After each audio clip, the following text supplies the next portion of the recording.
Beethoven's Quartet Opus 95, known as the Serioso, is a work from his middle period. In this period, Beethoven composed many works depicting heroism and majesty, as well as the capacity of human beings to conquer any difficulty. It seems to be composed as if the goal of making its message understood was a mission of life or death, therefore lending this work an urgency which challenges traditional musical structures to the most extreme. It is like a call to action, as if Beethoven was saying, this is no time for pretty words or notes. For example, we find that transitions exist only when they are absolutely necessary. Things begin or end abruptly. Beethoven himself realized how radical this quartet was, and even wrote a letter to the English musician Sir George Smart that this quartet was composed, and I quote, for a small circle of connoisseurs and was never to be performed in public. To help gain insight into this innovative way of composing, we need to first understand the musical standards and logical expectations that the listener used to experience in Beethoven's time. A typical exposition of a movement in sonata form would be organized in this way.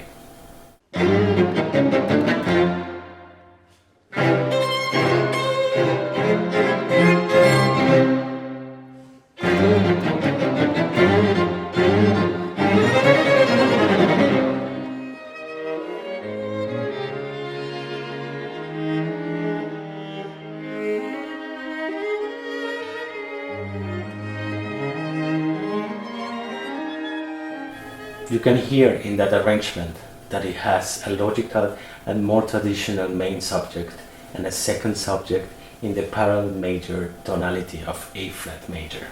Let's talk a little bit about the beginning. In our recomposed version, the expectation of the open question, a dominant to F minor in bar 5, are answered with a logical F minor phrase.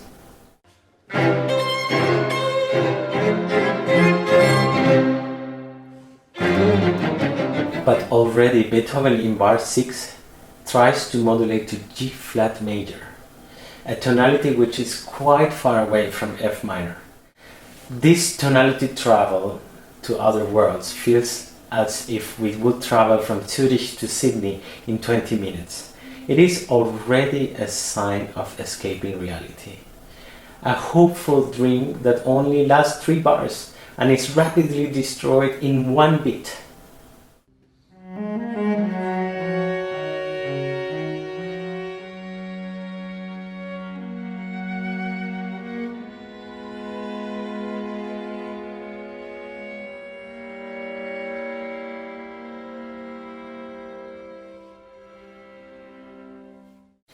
In our arrangement, if you go back in the video, you can hear the very normal relationship between the first and second subject, between F minor and A flat major, the parallel tonality.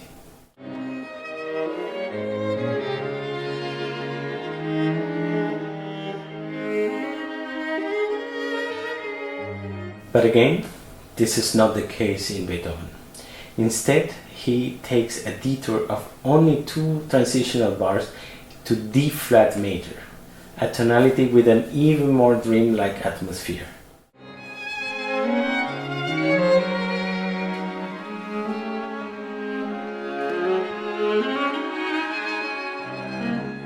This interplay between 2 worlds is depicted in an extremely compact way throughout the whole exposition.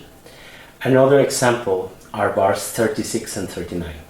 Just when the second subject is about to end, an abrupt gesture in fortissimo and in the dominant degree of D major, which has nothing to do with D flat major, breaks the promise and shocks itself once again.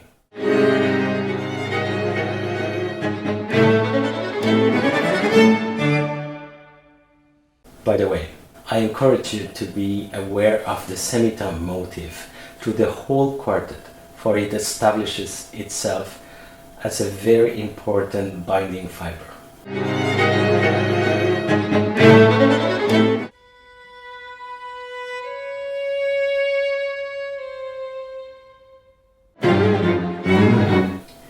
The second movement starts with a cello monologue, very shortly.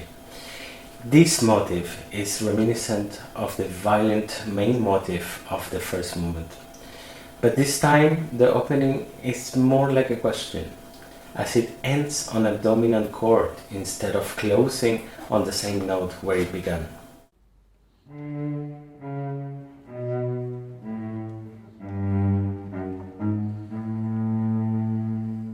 The answer is a beautiful, gently glowing scene in D major. In this tonality, Beethoven achieves a very special luminosity by the use of specific degrees of the major scale modified in their minor version. For instance, instead of a normal 4th degree, which is a G major chord, we would hear a G minor, a minor subdominant.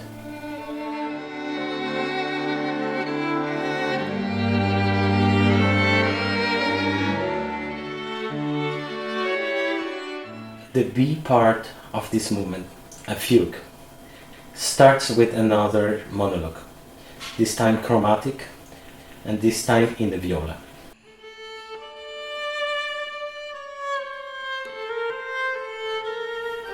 Let's speak a little bit about the third movement. Like the first movement, the third movement is in F minor, and it erupts from the enigmatic color of the last diminished chord of the second movement, with a furious rhythmic idea, demanding an answer to a question twice, and each time receiving no answer only with silence. The tension of this scene grows not only horizontally, but also vertically, with the voices in contrary motion. Let's take a closer look.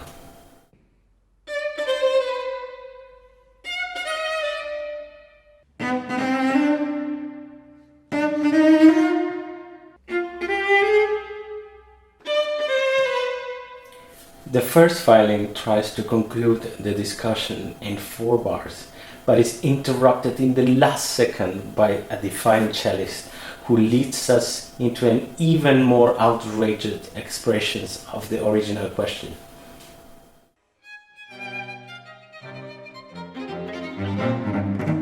So far, all the attempts leads us into C minor, rather than the expected tonality of our key signature F minor.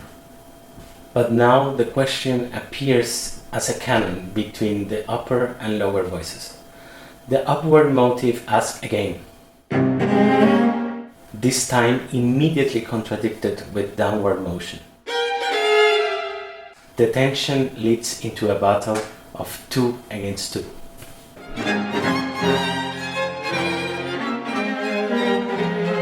A possibility for agreement appears with a new idea of arpeggi, thus ending the scherzo. Like in the beginning of the first movement, an abrupt modulation in the space of just a quarter note brings us into our trio section in G flat major. Notice the semitone F G flat.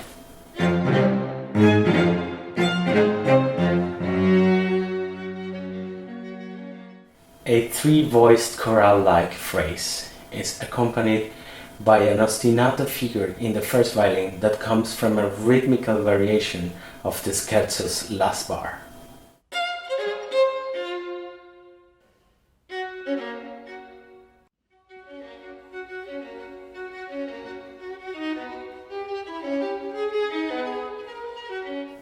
After 8 bars of chorale, the first violin swirls ad libitum for 4 bars.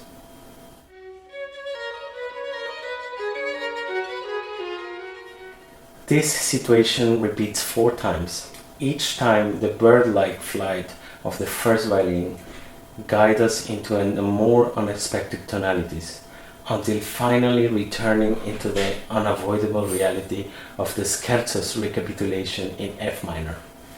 And for the 4th movement, for time reasons, I will let your imagination fly with this grand finale of this exciting quartet.